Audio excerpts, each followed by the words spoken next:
4 अक्टूबर से bank cheque से जुड़ा एक नियम बदल गया है। नियम बदलने से कस्टमर को अब आसानी होगी, ज्यादा परेशानी का सामना नहीं करना पड़ेगा। 4 अक्टूबर से बैंक उसी दिन चेक को क्लियर करेगा। आज से पहले चेक ट्रांजैक्शन सिस्टम के माध्यम से check clearance bench processing mode में काम करता है।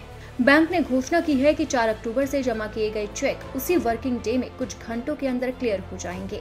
बैंक चेक की तस्वीरें और magnetic ink character recognition data scan करके क्लियरिंग हाउस को भेजेंगे। क्लियरिंग हाउस इन तस्वीरों को उस बैंक को भेजेगा जिसे भुगतान करना है। इससे पहले चेक क्लियर होने में 2 दिन तक का समय लग जाता था।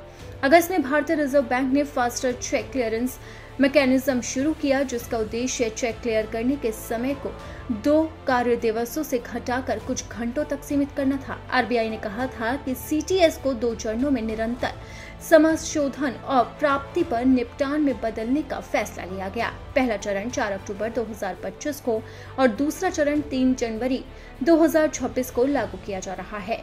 सीटीएस एक डिजिटल प्रणाली है जिसका उपयोग बैंक चेकों की प्रोसेसिंग और क्लियरेंस के लिए करते हैं। इसके तहत चेक को स्कैन करके भौतिक रूप से भेजने के बजाय इलेक्ट्रॉनिक रूप से बैंक को भेजा जाता है। वर्तमान में ये बेंचों में काम करता है, जैसे सुबह का बैच, दोपहर का बैच और शाम का बैच। इसलिए निर्धारित समय से पहले जमा किए गए चेक उस बैच में शामिल किए जाते हैं और प्रोसेसिंग के लिए भेजे जाते हैं। इससे देरी होती है और अगर देरी से जमा होते हैं तो आपका चेक अगले कार्य दिवस में प्रोसेस हो सकता है।